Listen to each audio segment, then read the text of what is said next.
साथियों, आज की इस वीडियो में हम बिहार पुलिस का इम्पोर्टेंट जनरल साइंस के ज्योग्राफी चैप्टर से करने वाले हैं। इसमें हम ओनली सिर्फ कंसेप्ट के बारे में पढ़ेंगे। ये कंसेप्ट अगर आप एक बार याद कर लेते हैं तो आपका एक भी क्वेश्चन बिहार पुलिस एग्जाम में नहीं छूटेगा। तो चलते हम कंसेप्ट की ओर, आपका समय व्यर्थ नहीं करते हुए हम आगे बढ़ते हैं।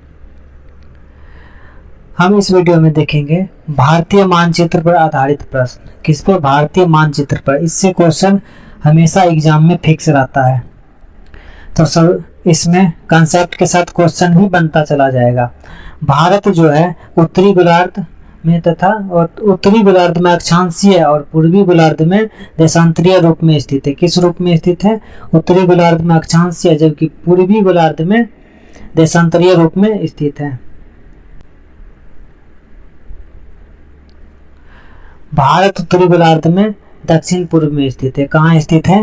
भारत उत्तरी गोलार्ध में दक्षिण पूर्व में स्थित है। 0 डिग्री अक्षांश या भूमध्य रेखा पृथ्वी को उत्तरी और दक्षिणी गोलार्ध में विभाजित करती है। किसमें विभाजित करती है? उत्तरी गोलार्ध और दक्षिणी गोलार्ध में विभाजित करती है। कर्क रेखा भारत के लगभग मध्य से और 8 राज्यों से होकर गुजरती है। कर्क रेखा जो है, ये इंपॉर्टेंट क्वेश्चन, यहाँ से भी वीवीआई क्वेश्चन बनता है। कर्क रेखा भारत के लगभग 8 राज्यों से और उसके भारत के मध्य से गुजरती है। तो किस किस राज्य से होकर गुजरती है आगे देखते हैं। तो सबसे पहला राज्य है गुजरात, उसके बाद राजस्थान, मध्य प्रदेश, छत्तीसगढ़, झारखंड, पश्चिम बंगाल, त्रिपुरा और मिजोरम। आप इसको ट्रिक से भी याद कर सकते हैं, जैसे मित्र पर गमछा झाड़। मी से मिजोरम, त्र से त्रिपुरा, प से पश्चिम बंगाल, र से राजस्थान, ग से गुजरात, उसके बाद म से मध्य प्रदेश, छ से छत्तीसगढ़, झ से झारखंड। इसमें आपका क्वेश्चन भी बनते चला जा रहा है और आपको कंसेप्ट भी याद होते चला जा रहा है। आप इसको ध्यान से सिर्फ पढ़िए, आपका एक भी क्वेश्चन एग्जाम में नहीं छूटेगा। अगला क्वेश्चन है कंसेप्ट, भारत के पूर्वी देशांतर मानक समय सीमा क्या कहलाती है? तो यह प्रयागराज में इलाहाबाद के पास मिर्जापुर में स्थित है। कहाँ स्थित है? मिर्जापुर में, और वहां से गुजरती है। और भारत के 5 राज्यों से भी होकर गुजरती है। कितने राज्यों से होकर गुजरती है? 5 राज्यों से। भारत के पूर्वी देशांतर मानक सीमा जो है समय, या प्रयागराज इलाहाबाद के पास मिर्जापुर से होकर गुजरती है, या भारत के 5 राज्यों से होकर गुजरती है। तो कौन कौन राज्य से होकर गुजरता है? तो सबसे प्रथम है उत्तर प्रदेश, मध्य प्रदेश, छत्तीसगढ़, उड़ीसा और आंध्र प्रदेश से होकर गुजरती है। कर्क रेखा जो है, कर्क रेखा और भारत की मानक समय रेखा एक दूसरे को कोरिया जो है कहाँ पे स्थित है? छत्तीसगढ़ पे नामक स्थान पर काटती है। कहाँ काटती है? तो कोरिया पे काटती है। या कहाँ स्थित है? छत्तीसगढ़। इसी में एक कंसेप्ट में बहुत सारे क्वेश्चन बनते जा रहा है। कर्क रेखा जो है भारत के मानक समय रेखा एक दूसरे को जो होता है कोरिया यानी कि छत्तीसगढ़ में स्थित है, वहां काटती है। कर्क रेखा और इंडियन स्टैंडर्ड टाइम, भारतीय मानक समय रेखा, दोनों ही छत्तीसगढ़ और मध्य प्रदेश से होकर गुजरती है। कहाँ से होकर गुजरती है? छत्तीसगढ़ और मध्य प्रदेश से होकर गुजरती है। अब इस वीडियो में हम देखने वाले हैं भारत और उसके पड़ोसी देश। इससे भी क्वेश्चन बहुत ही वीवीआई आता है और पूछा जाता है हर एक एग्जाम में, भारत और उसके पड़ोसी देश से। तो सबसे पहला पड़ोसी देश है भारत, और भारत का सबसे पहला पड़ोसी देश है पाकिस्तान। कौन सा है? पाकिस्तान। पाकिस्तान की सीमा की लंबाई है 3323 किलोमीटर। इस सीमा का नाम है रेड क्लिफ लाइन। कौन सा नाम है? पाकिस्तानी सीमा रेखा का नाम क्या है? Red Cliff line. इस रेखा का नामकरण सर सिरिल रेड क्लिफ ने किया था। कब किया था? तो 17 अगस्त 1947 ईस्वी को। कब किया था? 17 अगस्त 1947 ईस्वी को। इस सीमा पे भारत के कौन कौन से राज्य स्थित है? तो सबसे पहला है गुजरात, उसके बाद राजस्थान, जम्मू कश्मीर एंड पंजाब स्थित है। भारत का अगला पड़ोसी देश है अफगानिस्तान। कौन सा है? अफगानिस्तान। अफगानिस्तान की सीमा की लंबाई है 106 किलोमीटर है। इस सीमा का नाम है डुरंड रेखा। इस सीमा का क्या नाम है? डुरंड रेखा। इस सीमा का जो सीमांकन नाम जो रखा गया 1893 ईस्वी में सर डुरंड द्वारा रखा गया था। डुरंड रेखा जो है अफगानिस्तान और पाकिस्तान को एक दूसरे से अलग करती है। किसको किसको अलग करती है? अफगानिस्तान और पाकिस्तान को। कौन सा रेखा अलग करती है? तो डुरंड रेखा एक दूसरे को अलग करती है। इसका सीमांकन 1893 ईस्वी में सर डुरंड द्वारा किया गया है। इस सीमा पर भारत का कौन सा केंद्र शासित प्रदेश है? तो लद्दाख। अफगानिस्तान सीमा पर केंद्र शासित प्रदेश है लद्दाख। कौन सा प्रदेश है? लद्दाख। और बहुत ही वीवीआई क्वेश्चन है, भारत अफगानिस्तान के साथ कम सीमा साझा करता है। ये बहुत ही वीवीआई क्वेश्चन है। ये वाला क्वेश्चन हर एग्जाम में पूछा ही जाता है। भारत पाकिस्तान के साथ सबसे कम सीमा साझा करती है। क्वेश्चन पूछा जाएगा सबसे कम सीमा साझा करने वाला भारत का कौन सा पड़ोसी देश है? तो अफगानिस्तान। अगला पड़ोसी देश है चीन। अगला पड़ोसी देश कौन सा है? चीन। इसको चाइना और भारत के साथ हमेशा युद्ध होते रहता है कहीं ना कहीं।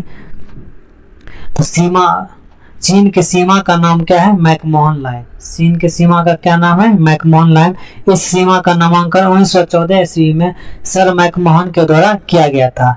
इस सीमा पर भारत का कौन कौन सा राज्य स्थित है? तो सबसे पहला है लद्दाख। कौन सा है? लद्दाख। उसके बाद हिमाचल प्रदेश, उत्तराखंड, सिक्किम और अरुणाचल प्रदेश। इस सीमा की लंबाई 3488 किलोमीटर है। चीन की सीमा की लंबाई कितनी है? 3488 किलोमीटर।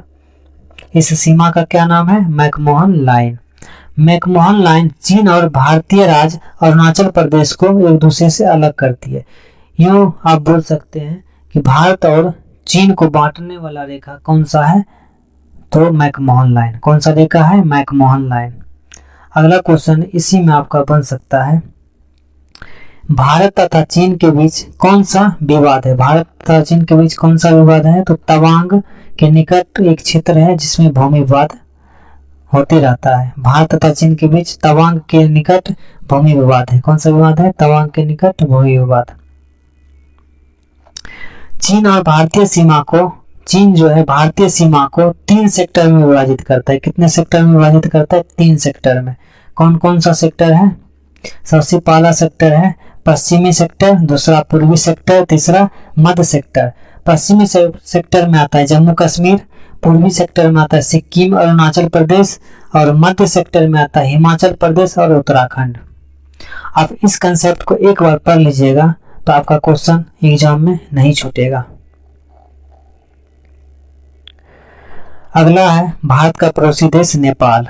नेपाल जो कि बिहार के बहुत नजदीक है, इसमें जाने के लिए वीजा की आवश्यकता नहीं होती। नेपाल ही एक ऐसा देश है जहाँ जाने के लिए वीजा की आवश्यकता नहीं होती है। इसकी सीमा की लंबाई है, नेपाल की सीमा की लंबाई है 1751 किलोमीटर और इस सीमा पर भारतीय राज्य है उत्तराखंड, बिहार, उत्तर प्रदेश, पश्चिम बंगाल और सिक्किम। नोट में है और इम्पोर्टेंट क्वेश्चन है, भारत और नेपाल के बीच काला पानी क्षेत्र पर विवाद है। किस लिए विवाद है? काला पानी क्षेत्र पर विवाद चल रहा है नेपाल और भारत के बीच। सनौली सीमा पर भारत और नेपाल के बीच एक प्रसिद्ध पारगमन बिंदु है। सिक्किम नेपाल और भूटान को एक दूसरे से अलग करती है। भूटान। अगला है भारत का पड़ोसी देश भूटान। कौन सा है? भूटान। भूटान की सीमा पर जो कौन कौन सा राज्य स्थित है? तो सिक्किम है, पश्चिम बंगाल है, असम है, अरुणाचल प्रदेश।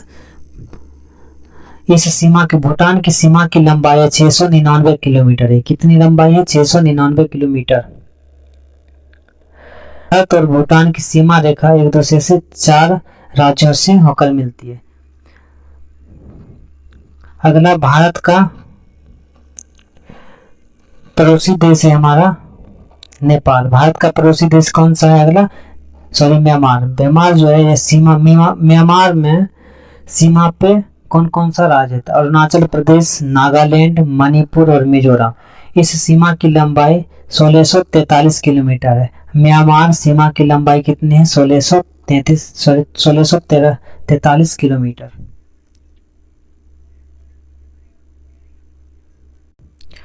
अगला पड़ोसी देश है बांग्लादेश। कौन सा देश है? बांग्लादेश। बांग्लादेश के सीमा का नाम है रेड क्लिफ लाइन। कौन सा लाइन है? Red Cliff line. इस सीमा का सीमांकन जो हुआ था 17 अगस्त 1947 ईस्वी को सर रेड क्लिफ के द्वारा किया गया था। इस सीमा पर कौन कौन सा राज्य है? पश्चिम बंगाल है, मेघालय है, त्रिपुरा है, असम है और मिजोरम है। त्रिपुरा की सीमा उत्तर, दक्षिण और पश्चिम में बांग्लादेश से मिलती है। उत्तर, दक्षिण और पश्चिम में किससे मिलती है? तो बांग्लादेश में। त्रिपुरा की सीमा 3 देशों को छूती है, उत्तर, दक्षिण और पश्चिम में बांग्लादेश को छूती है। बांग्लादेश की जो विवाद है भारत के साथ, वो तीस्ता नदी है। कौन सा नदी के कारण है विवाद?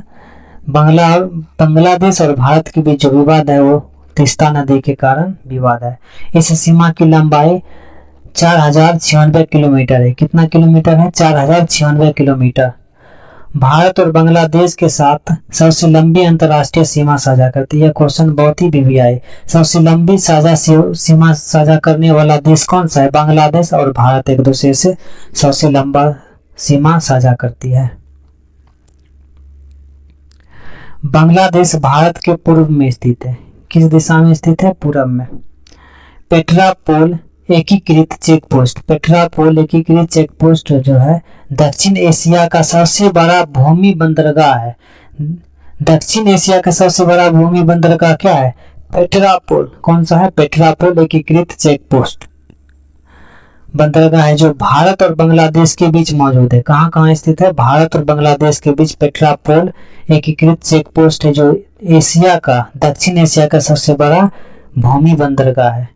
अब इम्पोर्टेंट कुछ इसी से रिलेटेड क्वेश्चन है जो बहुत ही वीवीआई है।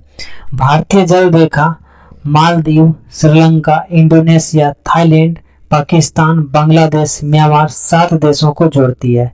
भारतीय जल रेखा जो कितने देशों को जोड़ती है? तो 7 देशों को जोड़ती है। कौन कौन सा? Maldives, Sri Lanka, Indonesia, Thailand, Pakistan, Bangladesh, Myanmar को जोड़ती है। इसी में अगला कंसेप्ट है श्रीलंका भारत से पाक जलडमरू मध्य और मन्नार की खाड़ी से अलग होता है। किससे अलग होता है? पाक जलडमरू मध्य और मन्नार की खाड़ी से अलग होता है। श्रीलंका और भारत से भूमि सीमा नहीं करती, भूमि सीमा साझा नहीं करते। क्यों? क्योंकि इसके बीच बहुत बड़ा पुल बना हुआ, जिस पुल का नाम है एडम ब्रिज, जिसको राम सेतु भी बोला जाता है, भारत और श्रीलंका के बीच है। अगला कंसेप्ट है एडम ब्रिज है, भारत और श्रीलंका को जोड़ता है। कच्चा तीवु द्वीप और भारत श्रीलंका के बीच स्थित है। यह दोनों देशों के बीच विवादित स्थल है। कच्चा तीवु जो है भारत और श्रीलंका के बीच विवादित स्थल है। अब कौन कौन से राज्य हैं जो 3 देश के साथ सीमा साझा करते हैं? भारतीय राज्य कौन सा है जो 3 देश के साथ सीमा साझा करता है? सबसे पहला जो है अरुणाचल प्रदेश, या चीन, भूटान और म्यांमार के साथ अपना सीमा साझा करता है। दूसरा है सिक्किम जो है चीन के साथ, भूटान के साथ और नेपाल के साथ सीमा साझा करता है। उसके बाद है लद्दाख जो है पाकिस्तान, अफगानिस्तान और चीन के साथ अपना सीमा साझा करता है। चौथा है पश्चिम बंगाल जो है नेपाल, भूटान, बांग्लादेश के साथ सीमा साझा करता है। अब कौन कौन से भारतीय राज्य है जो 2 देश के साथ सीमा साझा करता है? तो सबसे पहला है असम, जो बांग्लादेश और भूटान के साथ सीमा साझा करता है। दूसरा है उत्तराखंड, जो नेपाल और चीन के साथ सीमा साझा करता है। तीसरा है मिजोरम, जो बांग्लादेश और म्यांमार के साथ अपना सीमा साझा करता है। आज की इस वीडियो में हम इतना ही क्वेश्चन करेंगे। इस क्वेश्चन पे आपको वीवीआई ऑब्जेक्टिव अगली वीडियो में आपको मिल जाएगा। अभी तक हमारे चैनल को सब्सक्राइब नहीं किए हैं तो प्लीज सब्सक्राइब कर लीजिए। Thanks for watching this video.